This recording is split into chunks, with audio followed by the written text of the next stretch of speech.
Hello everyone, this is Angel Maycalvas Anok, and today I'll be discussing my insights on the study that I have read, which was written by Dr. Rhodora Magan, entitled The Ramayan of Maranao, Rethinking Aquapelagos in the Philippines Sulu Sea.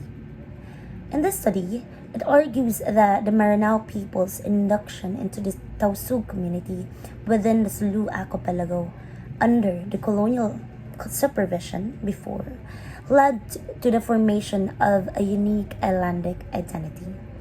This identity emerged through the deconstruction of Ramayan and its integration to the Darangan mythology. This process was best understood through Philip Hayward's concept, the Aquapelago. I believe Aquapelago isn't a common word to everyone. So what exactly is Aquapelago? Aquapelago was coined by Philip Hayward, and it refers to an integrated land-sea assemblage where people's identities, economies, and beliefs are deeply tied not just to the islands but also to the surrounding waters. These aren't static spaces, they are actually dynamic, performative, and constantly in motion. For the Maranao people, their entry into the Sulu Sea region didn't just change their geography. It transformed how they see themselves. The Ramayan, particularly in the form of Maharadia Lawana, became a tool to express this evolving identity.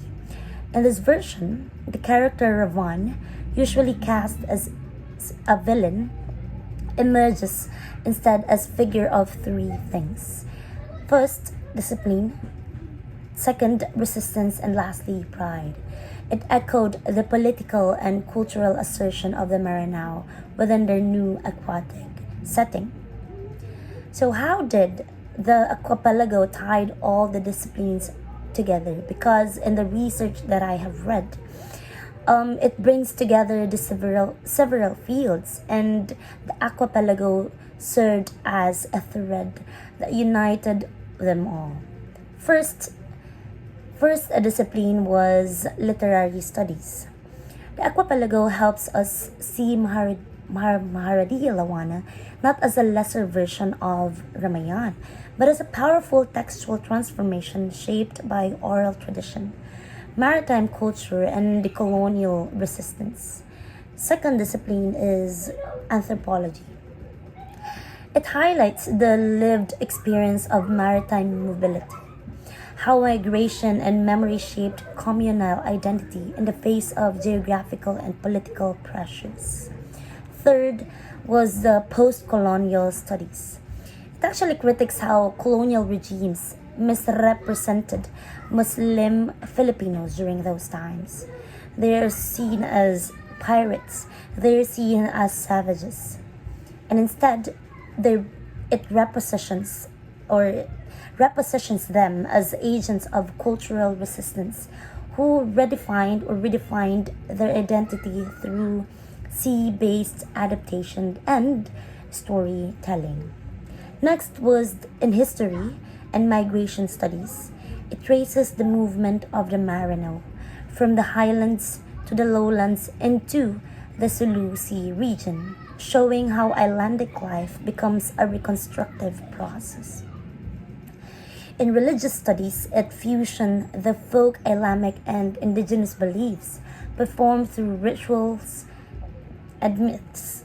It mirrors how belief systems are reimagined and in fluid Icelandic contexts. Without the Aquapelago concept, or the term coined by Philip Hayward, we might risk oversimplifying these communities as either displaced migrants or passive recipients of external influence. But through Hayward's lens perspective, we can see Sulu Sea as a space of agency, of cultural assertion and ontological becoming. It shows us how stories like Maharadia Lawana are not just myths. They're actually tools for survival, negotiations, and memory, offering the Maranao people a language for self-definition in a region marked by colonial disruption. So, what's my takeaway? It's actually the Maranao. I have seen that the Maranao did not simply adapt to their new environment, as I have said a while ago, they actively reshaped it using myth, memory, and a belief of to assert distinctive cultural and political identity. Through the Aquapelago lens by Philip Hayward, we see the identity isn't just inherited, it's actually performed, negotiated, and reimagined in the fluid space between land and sea. That is all for this video. Thank you for listening and have a wonderful evening.